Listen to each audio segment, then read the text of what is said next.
आज हम आधुनिक भारत के दो ऐसे किरदारों की बात करने वाले हैं जिनकी सोच एक दूसरे से बिल्कुल जुदा थी, लेकिन दोनों ने ही भारत के भविष्य के लिए अपने अपने नक्शे तैयार किए थे।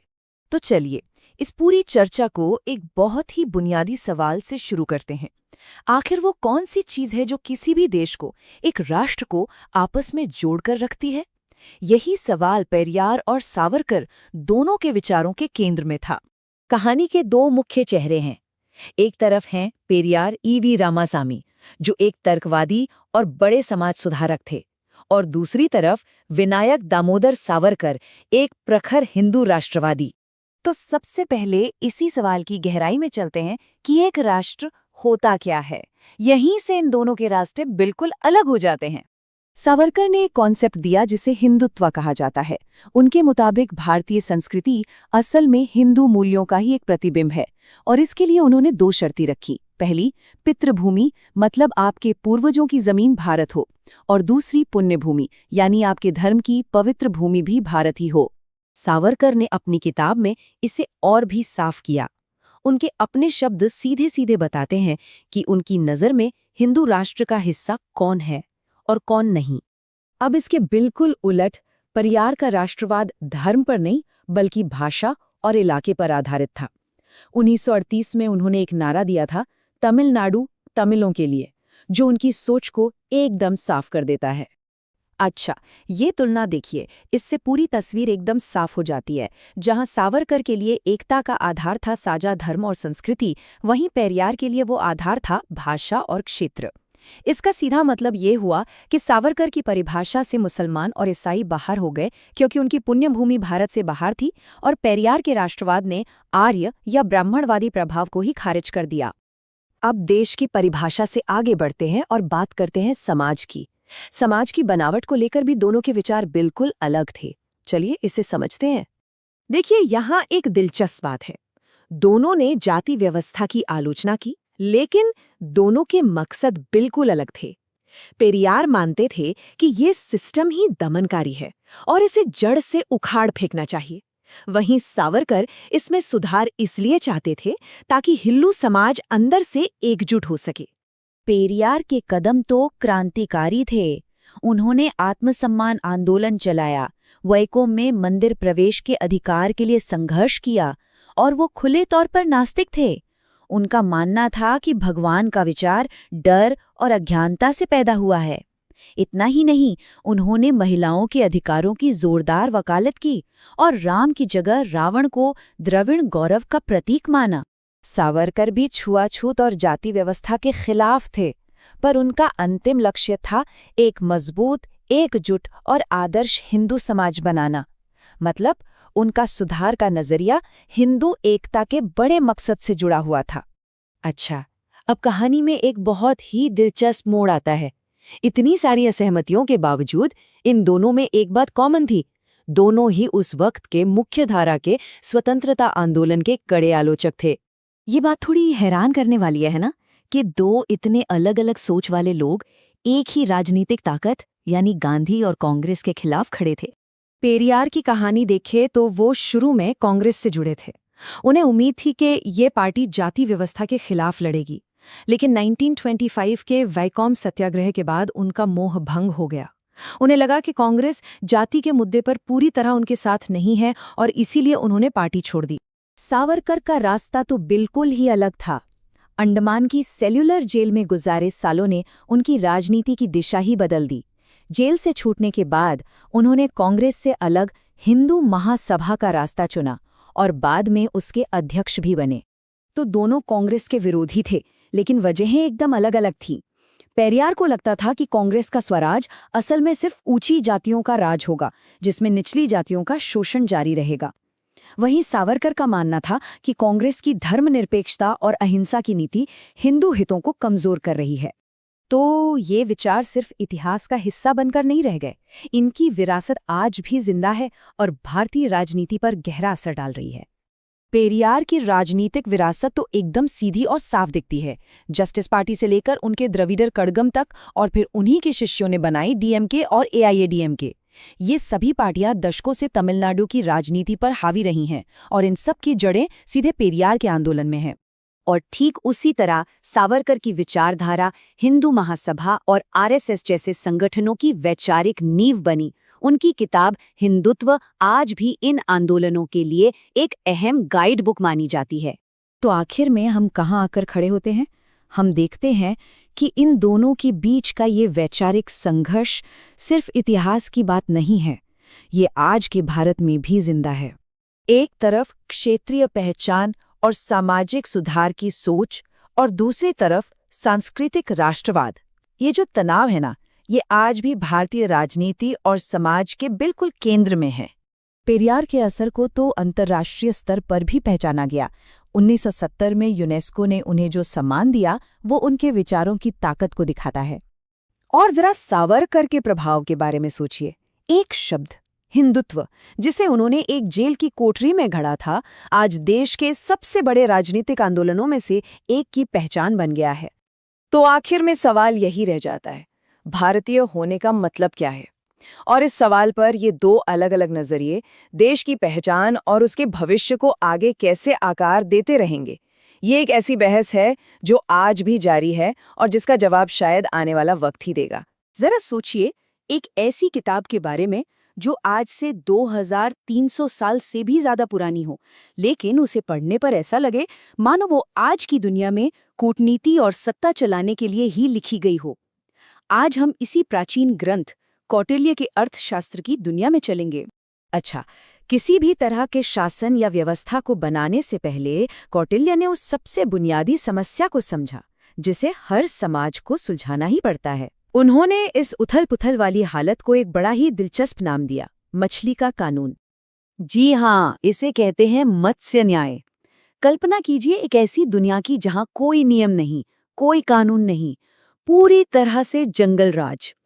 जैसे गहरे समुद्र में बड़ी मछली बिना किसी रोक टोक के छोटी मछली को निगल जाती है, ठीक वैसे ही इस दुनिया में ताकतवर इंसान कमजोर को कुचल देता है। हर तरफ बस डर और अव्यवस्था का माहौल।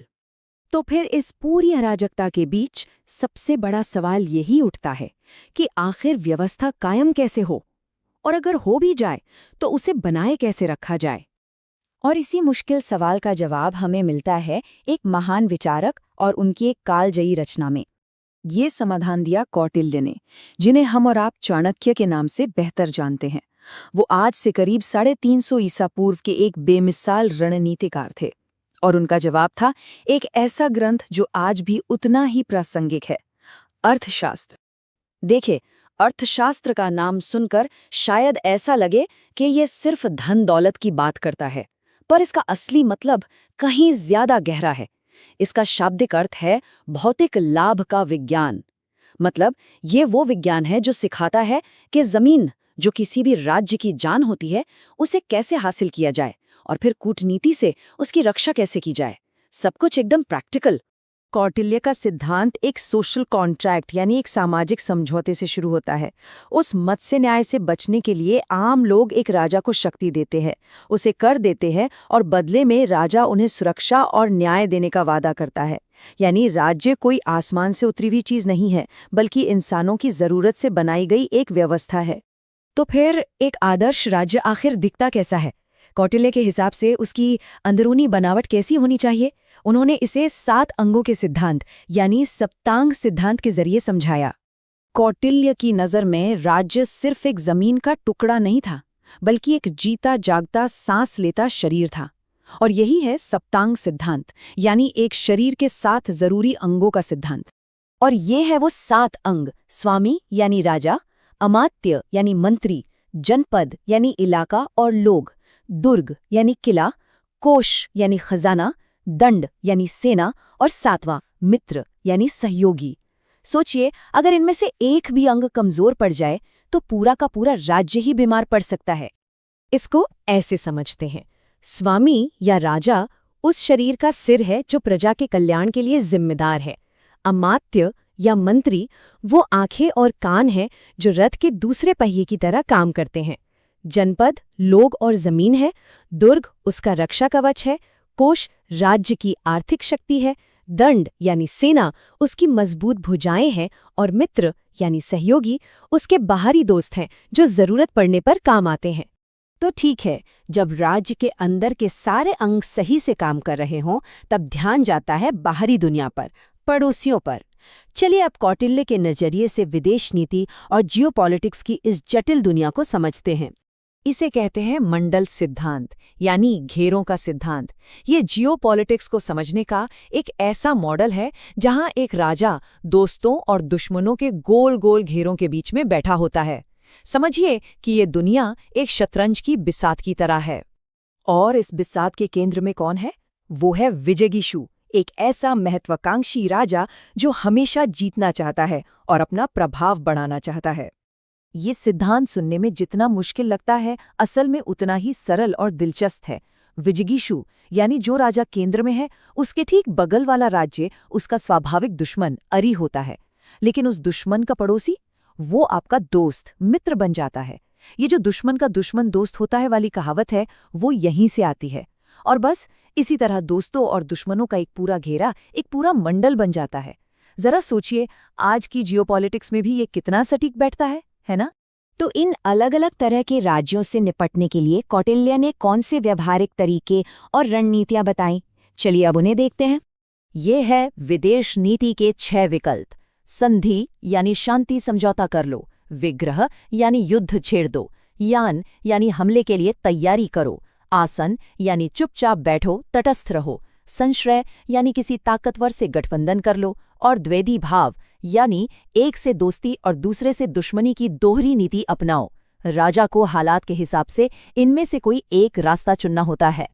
और इन नीतियों को लागू करने के 4 मशहूर तरीके हैं, जिन्हें उपाय कहते हैं।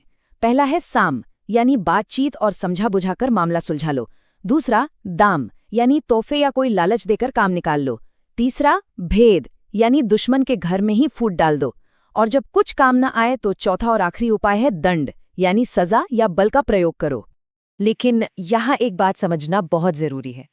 कौटिल्य के लिए बल का प्रयोग यानी दंड हमेशा हमेशा आखिरी विकल्प होना चाहिए था।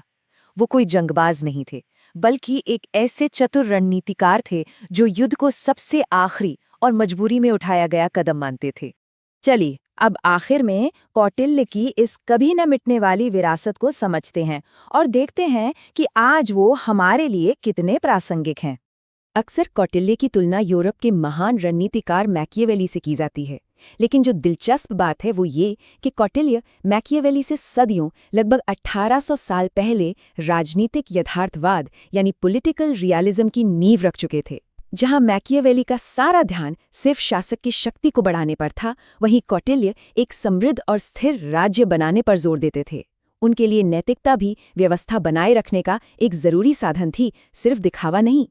तो आखिर में सवाल यही रह जाता है, क्या 2300 से भी ज्यादा साल बाद सत्ता, कूटनीति और नियंत्रण के लिए बनाया गया कौटिल्य का ये प्राचीन खाका, ये ब्लूप्रिंट आज भी दुनिया के बड़े बड़े देश इस्तेमाल कर रहे हैं? आज हम बात करने वाले हैं एक ऐसे शख्स की जिनकी सिर्फ एक आवाज ने पूरे ब्रिटिश साम्राज्य को हिलाकर रख दिया था। जी हां, हम बात कर रहे हैं लोकमान्य बाल गंगाधर तिलक की। सोचिए, एक ब्रिटिश पत्रकार थे वैलेंटाइन शिरोल। उन्होंने तिलक को एक नाम दिया, भारतीय अशांति के जनक। अब सुनने में शायद एक इल्जाम लगे, है ना? पर सच तो ये है कि ये एक तोहमत नहीं, बल्कि एक तमगा था, एक मिडल था।